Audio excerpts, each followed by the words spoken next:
class number 2, right? This is where we're creating a music production. So we're really going to talk about the production process step by step, okay?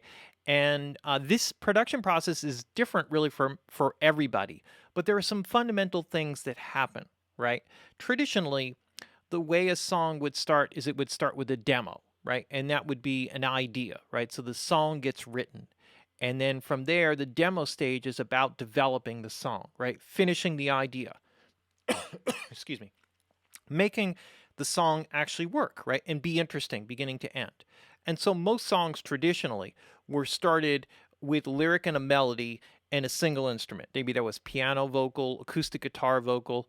And in the early days of record companies, the way that an artist would get signed is they would go in and the record company would say, "All right, what do you got?" Right? Play me a song, right? And if they felt like it was something that was really cool or interesting, then they would bring him into the studio, set it up with a band or a group of musicians if that was appropriate, record it, make a record, release it, give him a Cadillac or whatever, and then you go on and collect millions of dollars while the guy, goes and lives in poverty, right? That's the history of the music industry. That's how we started, right? So, but it starts with a song, right? With somebody who has an idea, a message, a feeling, right, that goes on, and it develops, right? So it develops into a production that maybe includes other musicians. What musicians? What style of music? What are they playing? How are they playing? What instruments are they playing? What key are they playing in? All of these things. How do you structure the form of the song, right? Do you have solos, right? Is that appropriate to the song? And you start to develop the production and start to record and layer on instruments, right? And build the production, and then you edit it, and then you mix it, and then you master it, and you release it, right? So, and now today, a lot of these steps have become more complicated because you can be everything in a way that 40 years ago you couldn't, right? You couldn't work without other people, right? Today, it's very common and more common that somebody does everything in terms of the production, whether they do it all with samples or whether they actually perform it through a keyboard and select all the different sounds that they want, and you have this incredible palette available to you, right? So the production process is not different. Maybe the tools that you're using are different and the ability that you have to do things is different, right? And we're going to talk about that. I think one of the biggest problems that people have is they think that their demos are final productions, and they spend a lot of time and effort in creating something that's really an idea that's not really fully realized. And then from there, it's like if you keep listening to something over and over again, you start to believe that it's the right thing, right? And that's a huge, huge trap, right? So, and we're going to really talk about that. So, when we talk about music productions, there are three basic ways, or two basic ways that productions are kind of put together. You have lyric first productions. You start with a melody, a lyric, and maybe some chord changes, and you start there, right? And that is a song, right? That defines a song, right? The chord changes, the melody, and the lyric. Okay, that defines a song. And then there are music first productions, and this is something that didn't really exist so much decades ago. And this has become much, much more prominent where someone's like, I can really put this amazing production together. And out of this production and all of this music, we'll write a song on top of it that befits it, right? And there are many artists who wrote this way, right? U2 was that way. U2 or the Talking Heads. The Talking Heads, they both had a very similar working process. What they would do is they would go into the studio and they would just start having jam sessions, and they would record everything. And when they came up with a really cool idea, they would start to say, oh, wow, that's really, really cool. That groove is really great. Let's start to develop it. And they would start to develop different sections of the song, verses and choruses and all that sort of stuff, intros and bridge sections and all the other stuff. And they'd structure the whole song, right?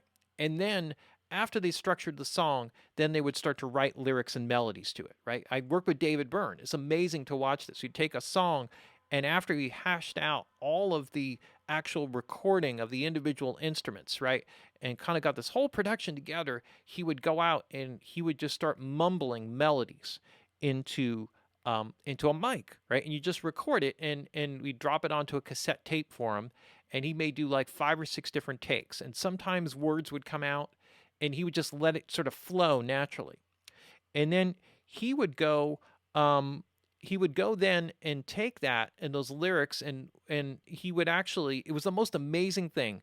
And someday I hope it ends up like in the Rock and Roll Hall of Fame because it's amazing. But he would actually take graph paper, and what he would do is he would write out like 3 versions or 4 versions of the first verse on the graph paper with all the different things. And so we would have an idea that would just sort of develop, and wherever a word accidentally or came out, when he was just mumbling, he would almost always try to include that lyric if it made sense. And then he would build and create a whole song. So when you came in the next day, he would have a whole song written out, or basically, a whole bunch of different versions. And we'd go through each verse and he would try all the different versions and then use different lines from each one. And they would all basically be variations of the same idea. And then in the end, you would come away with something that's like, wow, this is a complete song. And it's really amazing. And a lot of bands really work that way, right? Which I think is one of the points that Harold is making here on the chat. And that is that, yes, many bands will kind of, put together the music and it's like, okay, let's like write lyrics around it. And it just depends, many bands start with, somebody has an acoustic guitar and they come up with an idea and they write it. And then it's like, okay, let's take this to the band and then let's start to build, like figure out what the chord changes are. Let's figure out some really cool parts and start to build the production around there. But that's kind of like, a lyric first versus a music first kind of production. And either one can work. Okay.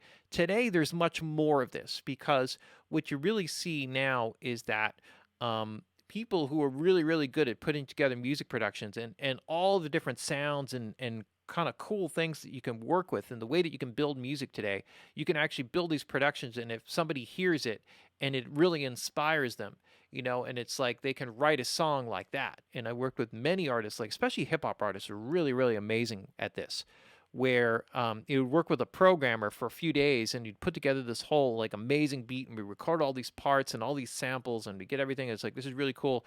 And then, and with some of these guys, you'd actually, what you do is you have the whole production together and they just loop the tape machine. This is back in tape machine days, right? Or loop Pro Tools. And then they would just sit there. It's like, okay, it's just looping. Here's the volume control and the speakers, turn it up as loud as you want. And then they would write out their rap, right? For what they were feeling, right? Whatever ideas came up, and they would just write something out. And then, maybe an hour later or half an hour later or 2 hours later, they'd come out and they say, okay, let's record. And then you go in and you start recording them and they would have this whole thing. And it was a pretty amazing process, right? It really, really cool, to just do that. And so everybody is different. You have to be involved in this, right? And this is going to lead into the next thing that we're going to talk about, right? Which is evaluating the artist and the process that you would go about doing something like this with, which is really important. Remixing productions are different because when you do a remix, you are either creating a new musical production around a pre-existing song that's been produced and released, okay?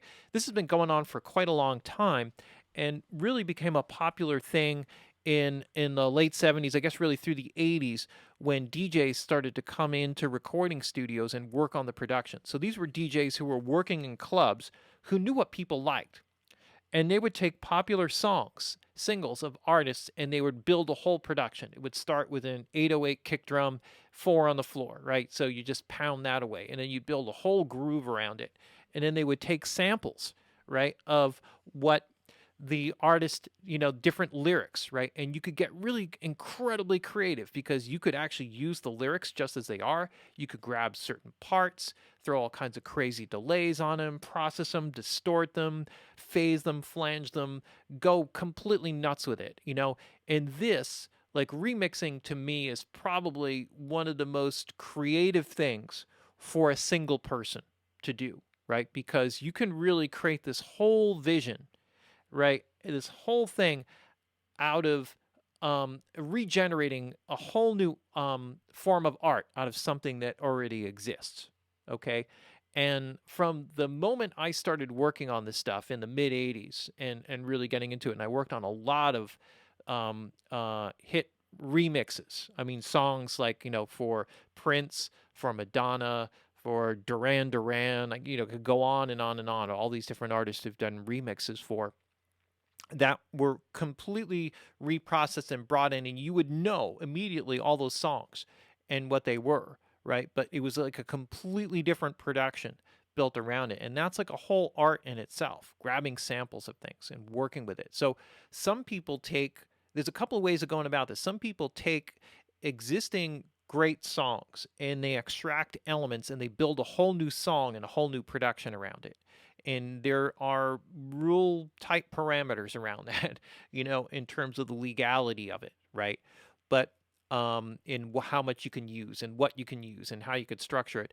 And then there is actually, the way that record companies work a lot is, they'll feed a song out to people, right? A real rough demo of something, and they'll feed it out to a bunch of remixers who will create a production, right? They'll build a production around the song, around this idea. They'll submit it to the record company and the artist, and they'll pick somebody or the select, and then and that's really one of the ways that young music producers in particular get their skills out there. So we're really going to talk a lot about that, right, in the biz of MP, right? So what I wanted to get into in particular with this, because it's focused on the song, is who owns the song, and I put quotes on quotes. Now, this is where we get into publishing. Most of the money in a song is all in publishing, right?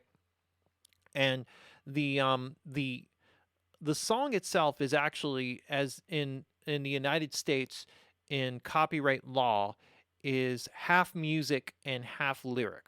Okay, and that's something that people basically understand, right? You have a lyric with melody, and then you have chord changes, right? And so the music, and that may be something as simple as guitar, right? Acoustic guitar. It doesn't have to be a full production, okay?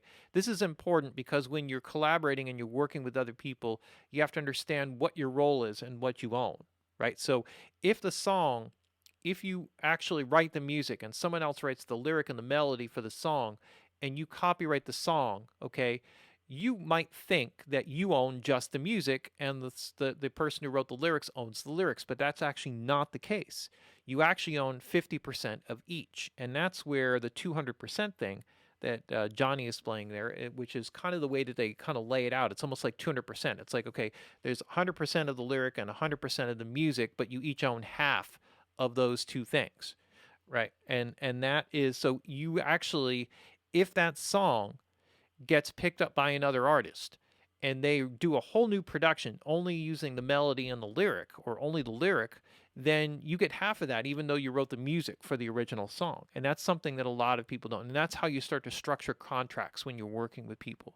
And that's a really important thing. So we're going to get into some details about that and some particulars about, understanding that when you start collaborating and working with people, what are you doing? What is your part? Being very clear about that in the actual work and the music production, and what should you expect in terms of what you get out of it, right? Because I think a lot of people put a lot of work into things and they end up completely with nothing, right, in the end. And that's important to really protect yourself and work with people that are open-minded about all this. So it's just a matter of understanding what the parameters are and being very clear about it. And I will make recommendations for books to read, movies to watch, all kinds of things that go throughout this. All right.